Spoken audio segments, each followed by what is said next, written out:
Hello everyone, I'm Peter Salovey, and welcome to Yale Talk. At Yale, our education and research mission calls us to cultivate multidisciplinary collaboration to bridge different areas of expertise. By gaining new perspectives, we can ignite new forms of scholarship, so insights from one field can drive breakthroughs in another. Foundational to Yale's mission is the faculty. Faculty members foster inquiry across disciplinary boundaries, and Ted Kim is one such scholar. Ted is an associate professor of computer science at the Yale School of Engineering and Applied Science, and his research blends the visual arts, computer science, and ethics, and it holds the promise of countering insidious racial bias in computer graphics. Prior to joining the Yale community in 2019, Ted was a senior research scientist at Pixar Research, where he received screen credits in blockbuster animation films such as Cars 3, Coco, Incredibles 2, and Toy Story 4.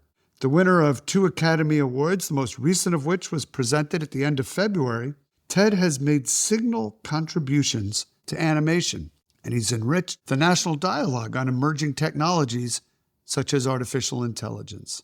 Ted, thank you so much for joining me today on Yale Talk. Thank you for having me. I've been wanting to interview you for Yale Talk for a long time. Oh, great to hear. So let's begin with your field-changing innovations. As one profile puts it, there's a decent chance that if a movie effect catches your eye, it started out as a series of dense equations that fill the whiteboard in Kim's office.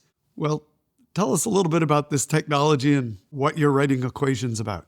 Sure. We most recently got an Oscar for soft body physics. So anytime you see something squishy in a Pixar movie, that was probably us. So by squishy, I include stuff like skin or muscle or clothing is the big one, but actually even the passive things that are around you. So like when Mrs. Incredibles just sort of flops down on a pillow or something like that, the pillow was simulated using the laws of physics. Or in Turning Red, when May is panicked and she starts pounding on the plush animals on her bed, even the fitted sheet and the mattress and all the pillows, these were all simulated using the laws of physics. And the reason the comedic moment is sold is because they move realistically. Yeah, and so the result is animation that has a kind of realism that we've never seen before. That's right. And starting with the laws of physics and then turning that into algorithms? Yes, actually, so it goes way back. One of the things that we developed was something called a stable neo-Hookean model. And Hooke actually refers to Robert Hooke. He's a physicist from the 17th century. He was even a contemporary of Newton. The things that were required from the physics back in the 17th century are not the same as what are required today. So we build on it and we discover new mathematical structures that have been hiding in the math the entire time. And of course, we're doing it on computers when back in the day, in Newton's time, they were just writing it out on pencil and paper. So we can do things in a different way that never would have occurred to them, of course, because they didn't have computers. In addition to Hollywood filmmakers, others are using this technology in a way. Medical researchers, aerospace engineering. Tell us a little bit about how this all works beyond animation. Back in the 1990s or so, when physics was first coming into the movies, we were a bit maybe naively optimistic, and we thought, well, people have been looking at this for a long time, so we can just go to biomedical engineering, we can go to mechanical engineering, we can just sort of lift the models that they use there and transplant them into the movies. And this didn't quite turn out to be true. So in mechanical engineering, for example, what you care about is a bridge going to collapse? So there's what we call small deformation. So if the truss of a bridge is bent by 10%, this is a catastrophic amount of bending and it'll fail. So they don't really compute how something deforms by more than, say, like 10% or 20%. Whereas in computer animation, I like to use the example of Wile E. Coyote a lot. So a giant anvil falls on Wile E. Coyote and he smashes down into a 0-volume pancake. So we consider this like a 200% deformation. And of violations of the laws of conservation of volume. Mass and volume. Yes, right? absolutely, absolutely. So then the question becomes, 1, how do we handle the large deformation? 2, what is a graceful way to break the laws of physics just a little bit so that we get the effect that we want? But then once the anvil falls off of Wile E. Coyote, he'll have to spring back. And what is a graceful way to handle that as well? So when we develop models for this, people in mechanical engineering or biomedical engineering, they say, oh, that's interesting. So it actually is robust to these ranges that we never really even looked at before. So they get interested again, and the knowledge cycles back. That's so interesting. Back to computer animation, were you a film buff as a kid and enjoyed cartoons? How did this all start for you? Absolutely. I tell my students that I actually don't like math that much. I was an art student originally. I liked to draw comics and I liked to watch movies. It was only in high school when the first Toy Story movie came out where I realized, oh, you could use math and computer science to have the computer draw for you. And then that's when I got interested in this version of art. Computer graphics, I guess, is Absolutely. what we would call it. Yeah. That's right. So Yale is one of the places where computer graphics is studied in quite a bit of detail. I think of people like Julie Dorsey and Holly Rushmeyer, and you fit right into that group. That was one of the main attractions for Yale. My first job out of undergrad, I was at a studio called Rhythm and Hues, and one of the first jobs that I had was to implement what's known as the Tumblin-Rushmeyer tone mapping operator, which is named after Professor Holly Rushmeyer, the professor here. And I talked about these elastic models for skin and flesh that we use extensively, and one of the main models that was used before the model that we developed was developed by Professor Dorsey here. So the opportunity to come here and work with the people whose work that I had been using for decades was an immense opportunity. So in 2019, you make the transition from Hollywood and Pixar to higher education. That's a pretty big career move, and maybe a move that some would consider less glamorous. So tell us a little bit about how you made that decision. So I had actually been in academia for a long time. So I was only at Pixar for about 4 years. So I had my roots in academia. It was only because a lot of the core technology in computer graphics, just going way back even to the 1970s, 1980s, had come out of the Pixar Computer Graphics Lab that I took up the opportunity to become a part of that legacy. But after 4 years or so in industry, usually people look out to the horizon maybe a year or two, whereas in academia, that's not really acceptable, right? You have to look out at least 5 years. That's sort of the minimum horizon. Otherwise, you're not really doing it right. And I just wanted to look out a little bit further. So when the opportunity arose to come to Yale, I took it.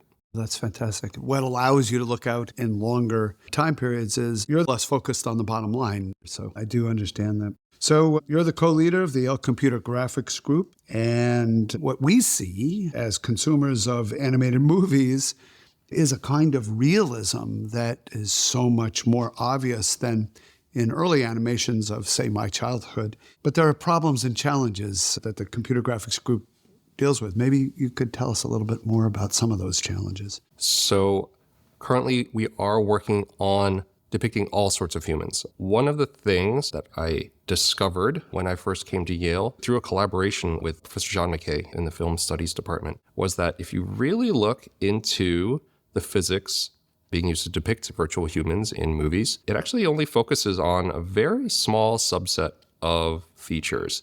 And if you look at which features have been selected to have their physics captured in the most precise way, it is white people. So you look at skin and what is the exact physics that's being captured, and it is the glow of skin. If you look at a Johannes Vermeer painting or something like that, girl with the pearl earring, it is that glow that is being captured by the physics equations that are supposedly for all of human skin. But if you look at the cinematography of, say, Spike Lee movies instead, some of Spike Lee's cinematographers talk about the coatings that they put on people's faces so that it can convey shape in a very storytelling way. And there's never been a paper from a technical perspective ever written about how do you capture this kind of physics. So this is something that we think is a significant gap in the literature. We can think of the reasons, of course, that this occurred, but there's also just the raw technical challenge. How do you capture something like this? Does it mean, at least until now, that Caucasians are more realistically or more accurately depicted in animation than people from other backgrounds? Is that the end result of this? So it's multidimensional. One component of this is, well, I turn on a video game and there are black characters in video games. So obviously the algorithms don't fall down entirely. Yes, who looks the most realistic? It is the Caucasian characters. And also just from a representation perspective, who is the easiest to make? If you're just starting out with these packages for how to generate virtual humans, the example is always a white person.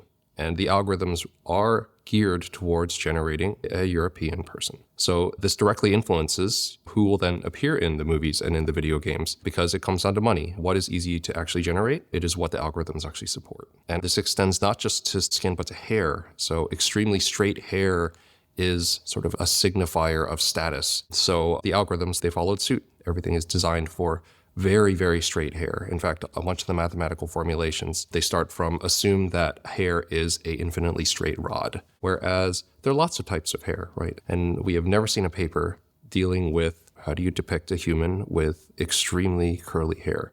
Again, you can do it. The algorithms don't entirely fall down when you try to depict a human this way, but it takes a lot of skill because it's just not designed to do that. Very interesting. That's just fascinating. So one of the things you've been quoted as saying is there are lots of stories out there, and we haven't told a bunch of them. So let's go tell those stories. Is that your way of capturing that there's enormous human diversity, but only some of it shows up in animation?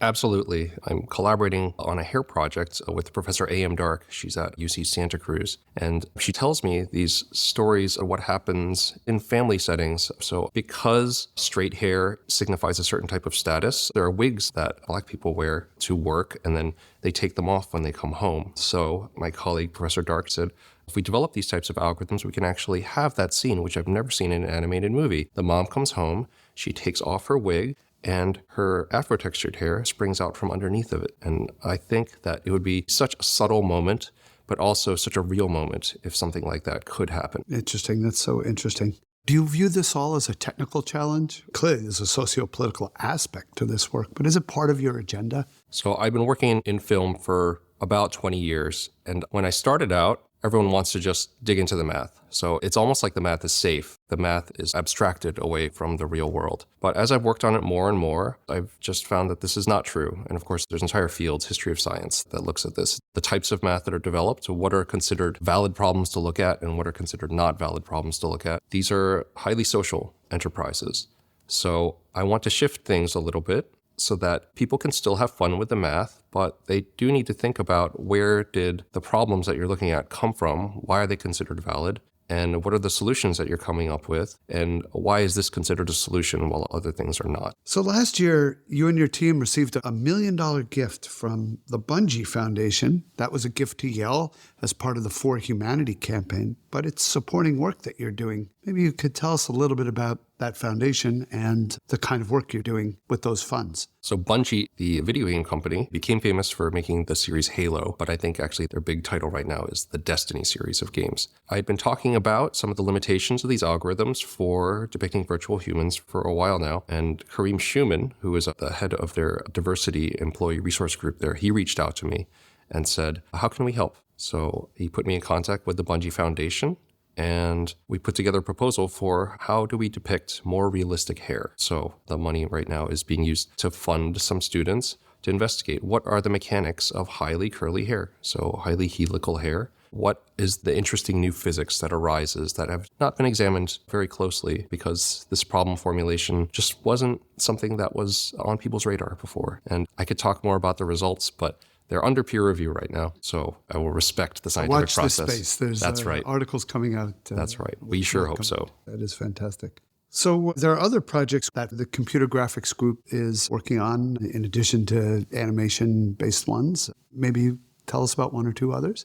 Sure. Professor Rushmeyer works a lot on material appearance. So all these textures, and if you look at like the surface of a spaceship or something like that in Star Wars movies, it's like, why does it look so realistic? And it's because of things that Professor Rushmeyer does where they construct these incredibly realistic and infinite resolution textures in order to capture the appearance of basically anything that you would see every day. And Professor Dorsey looks at a galaxy of different topics, but one of the ones that I find fascinating is sketch-based interfaces. So the idea of how do people, when they're just drawing, how do they sketch?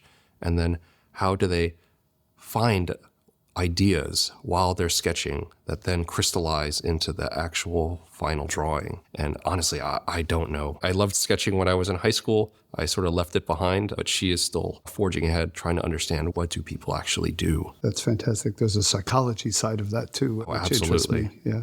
So we are living in a time of great change. The listeners to this podcast, many of them probably have gone online and tried, for example, ChatGPT, a latest foray in artificial intelligence technology that is easily available to the general public. And people are now worrying about ethical issues and bias. And that is a part of what you are interested in. It's implicit in everything we talked about today so far. But maybe you could Tell us a little bit more about the implications of AI and the way in which AI can be a source of bias. So I should start by saying that I actually worked in some of this machine learning space for almost a decade before I went to Pixar. These were called subspace acceleration methods, also known as compressive sensing methods. This was the immediate precursor right before the big deep learning boom. So very early on, some of the researchers working on deep learning were talking to me a little bit because there was so much overlap in our spaces. So a lot of the stuff that I see with the limitations of these techniques, we saw these exact same limitations about a decade ago. And the big one, which I don't think that people really have a great answer for, even still, is all these machine learning algorithms. They just ingest everything that,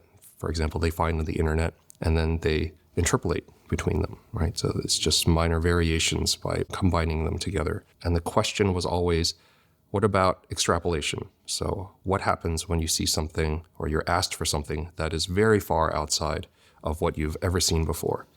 And these things break. We saw it break. We actually made the looper reels of our physics simulations breaking when it was asked to do something that was very far outside of what it had seen before. So I worry about the current AI hype that is happening right now because there seems to be a presumption that it will extrapolate extremely well. It will actually show you something that nobody would have thought of before. Whereas my experience is it just is a combination of things that you have seen before. And from a creative perspective, I find this to be a little bit worrying, especially if people mistake what comes out of these AIs as something new instead of something old. So, for example, there are these image generation algorithms out there, and people will say, show me a picture of London at night, or something like that. And it'll show them a picture of London at night. And whatever they would have come up with, if they hadn't been shown that picture, that is essentially destroyed. They will not generate that, which came from inside of them.